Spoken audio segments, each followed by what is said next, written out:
¿Cómo estás?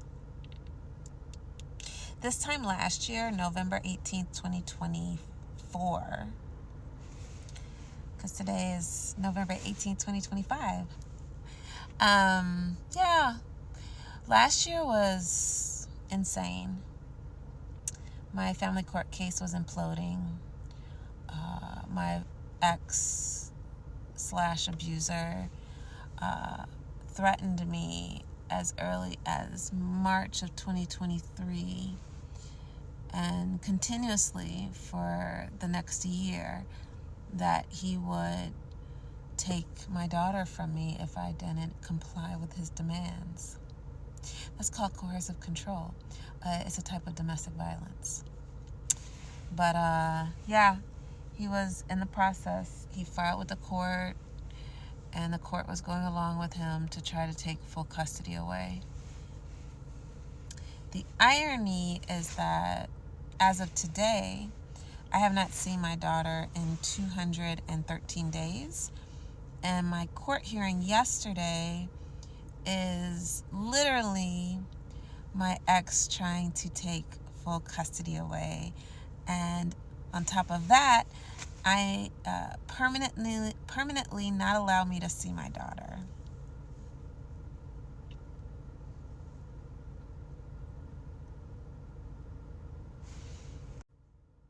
So I endured 3 years of domestic violence to leave this man, legally leave this man.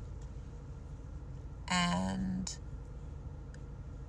by going into the court system and asking for help, I have supposedly put myself in a position where my constitutional rights, my civil rights are blatantly being violated and not acknowledged and not respected.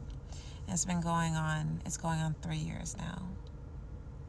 To the point that as a legal parent, as an unmarried woman that had a baby, I am automatically the legal sole parent until the other person who's presumed to be the parent is adjudicated. In other words, there's tests done, biological tests done. There is evidence through the birth certificate or a signature by both the mother, who is automatically the legal parent, and then the supposed father. And none of those things were ever done on my case. I am the sole legal parent. But I'm the sole legal parent that reported domestic violence and reported child abuse. And I did it in a California court.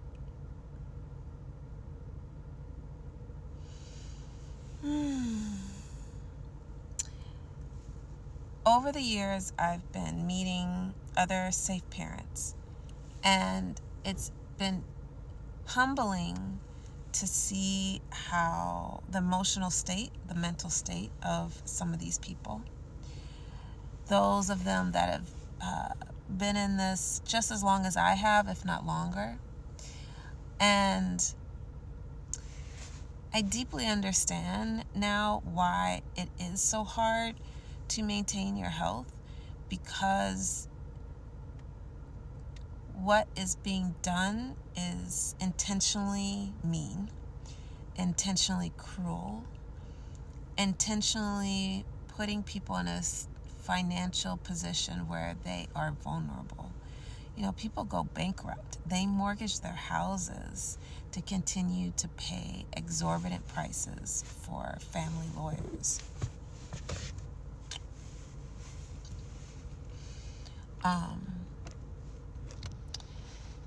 Prayer gets me through this like nobody's business.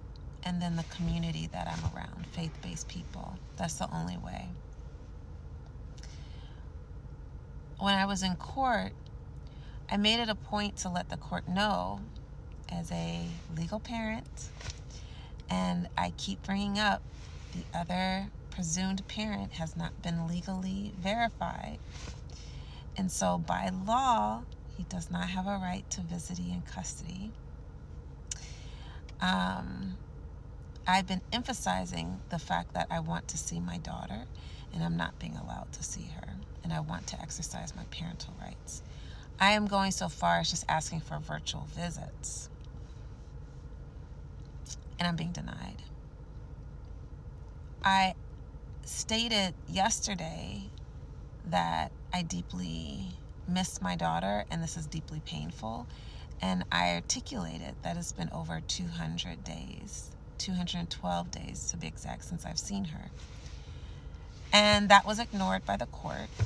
And then towards the end, when they were scheduling for a trial, they made it a point to pick a date that was after my daughter's 3rd birthday.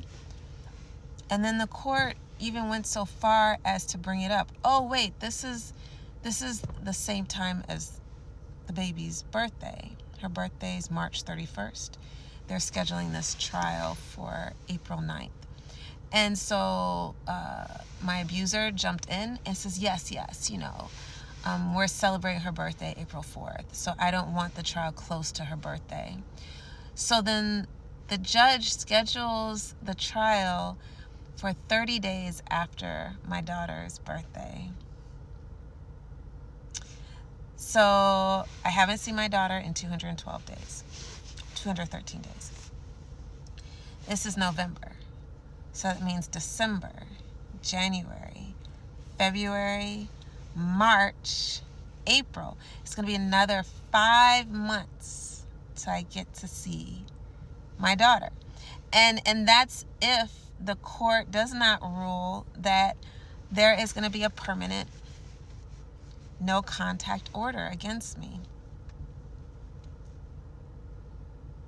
And the history of this court is they issue no contact permanent orders to parents that are not dangerous or harmful to their child. There's a history of this court doing this.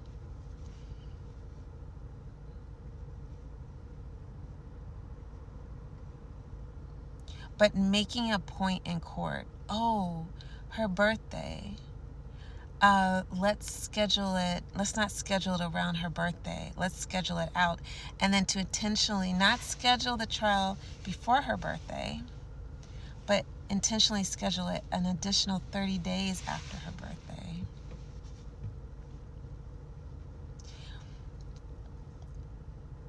It's cruel. It's cruelty. It's deeply unkind. It's deeply unprofessional. And it's a violation of constitutional rights. I have a constitutional right. It's my 14th Amendment.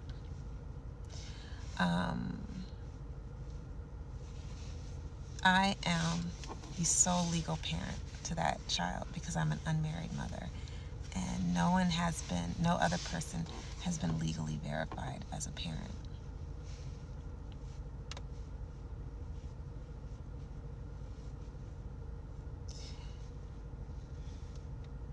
I understand, I can empathize why some of the parents that I have met and spoken to, why they're not well and they're not doing well. I can empathize with people who unfortunately take drastic measures that impact their health and well-being for permanently. I empathize because this does not make any sense. It's not logical because laws aren't being followed. Laws aren't being followed by people that are held to the highest standard to follow the law.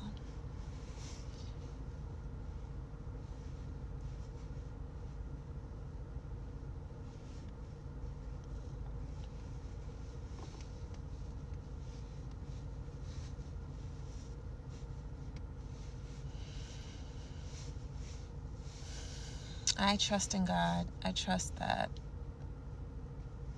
everything is going to work itself out eventually.